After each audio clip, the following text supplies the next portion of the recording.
Hi everyone, we are from Group H4. Today, we would like to present the market structure in economics. There are four types of markets, which are perfect competition, monopolistic, oligopoly, and monopoly. Now, let's look at the perfect competition. Perfect competition is a market where many firms sell similar products and have a little control over market prices. The selected firms are GWG Fresh as the MBHD and Everfresh Cameron as the MBHD. GWG Fresh produces and supplies fresh vegetables and operates in a competitive agriculture market.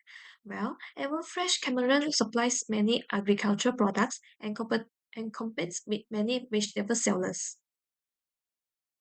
Next, market characteristics. First, the vegetable industry has a large number of farmers, producers, and suppliers. Therefore, there are no single firm can influence the market price. Second, there are relatively low barriers to entry and exit. This allowing new suppliers to enter and leave the market easily. Third, homogeneous products. Both firms sell similar fresh vegetable across sellers. Last, both firms are price takers and they must follow the market price set by the demand and supply. In terms of consumer welfare, perfect competition benefits consumer through competitive pricing, good product quality, and a continuous supply of fresh vegetables. Firms must also use resources efficiently to meet consumer demand and remain the competitive. And lastly, competition regulations. In Malaysia, the Malaysia Competition Commission or MYCC enforces the Competition Act 2010 to ensure fair competition. It helps to prevent anti-competitive practices such as price fixings and market sharing. Well, they also protecting the consumer interests. Okay, now I will talk about monopolistic competition. Monopolistic competition is a market where many firms sell similar products but make them different through branding and quality. Our group chose Juice Coffee and Gigi Coffee. Juice Coffee focus on affordable specialty coffee, digital ordering, and a modern brand image. Meanwhile, Gigi Coffee attracts customers with unique beverages, youthful branding, and a comfortable cafe experience. These characteristics make both companies good example of monopolistic competition. Next, let's look at the market characteristic. The Malaysian coffee industry has many competition, so no single company can control the market. Both Juice Coffee and Gigi Coffee differentiate their products through signature drinks, branding, store design, and customer experience. They also compete through non-price competition such as advertising, social media marketing, promotion, loyalty programs, and product innovation to attract customers. Monopolistic competition bring both advantages and disadvantages. The main benefit is that consumers have more choices, better quality, and continuous product innovation. However, companies spend more on branding and advertising, so consumers may pay higher price. Competition regulation are also important because they ensure fair competition, prevent misleading advertising, and protect consumers. Good morning, everyone. First, I will explain why Malaysia Airlines industry is an oligopoly. An oligopoly means a market with only few largest competitions. In Malaysia, the main airlines are Airlines and Batik Air, and they control the largest part of the market.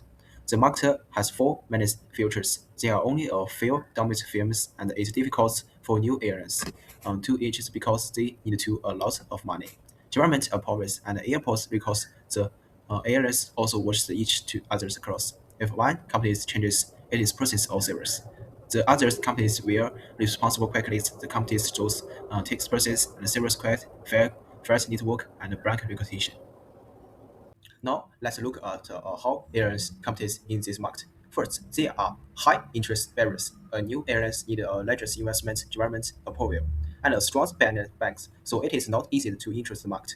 The airlines competitions in two many ways. The first is process competitions, such as promotions, fares, and discounts. The second is no business competitions, such as better customer service, more fair features choose, knockout programs, and digital bookings settlements. Because there are only a few competitors, each the airlines pay close attention to the others and quickly changes its stress to stay competitive. Finally, let's look at the improvements on consumer. This market has both the advantages and disadvantages. Consumer has more areas choose, better service quality, and sometimes lower tax prices because of the competitions. However, the competition is limited on some routes, so tax prices may become the highest. This is also the risk that areas may form each other's prices, which can reduce the competition. To keep the market fair, the Malaysia government has their may regardless and CAAM ensures advantage safes and MABCOM regardless the airlines industries and MVCC process uniform competitions and protect the consumer. Thank you for your listening. So now I'll explain about our analysis of legal monopolies in Malaysia. By definitions, a monopolies is a market structures with a single provider and no co-substitutes. While monopolies are often get a bad reputations, legal monopolies are intentionally created by government to protect public safety, nationwide standardizations, and even supply our securities. To see whether that's how it's worked, we are looking at two major cases, which is first is Puspakom, which has long been the solo firms authorized by the JPJ for mandatory physical testing, and second is Pharma Niaga, which holds exclusive conventions right with Ministry of Health for nation medical logistics. So if you want to comparing with the market structure with both of firms, there's a four distinct things. First is there is no any competitions at the nationals or even ministry levels. Second, they face extremely high barriers entry protects the structurally by long-term government agreements or even strategic licensings. However, unlike private monopolies, they still having a low pricing power. They even cannot freely raise their price. Their fees are capped or strictly negotiated by the governments. Finally, they leverage massive economies of scale using standardized infrastructures and bulk buying to achieve the low per unit price operating cost. So now let us continue with the structure creates a delicate balance between public benefits and consumer costs. On the positive side, Forbes.com guarantees a standardized vehicle safety regulation nationwide, while Pharma secures the medic supply chains for over 1,400 public health centers to saving taxpayers money through bulk purchase. On the negative side, having a zero consumer choice breeds inefficiency. For example, for Postpacom, having a historical leads to survive a peak power delays as sitting 2 hours along briefly risk. But for Pharma having a lack of competition pressure, reduce the immediate urgency to innovate a lower market price, or even optimize their delivery system. To keep this type of efficiency in the check, the government actively used several legal and policy framework.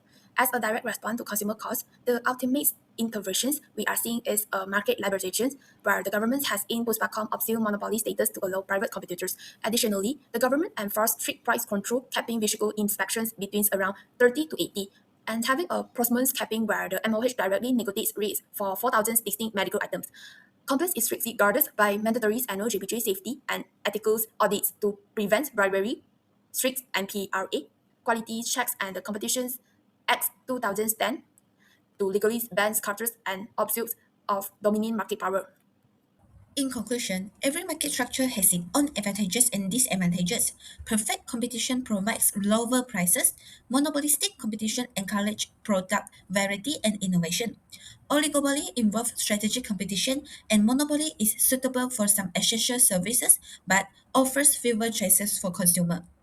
Therefore, government regulations are necessary to ensure fair competition and protect consumer welfare.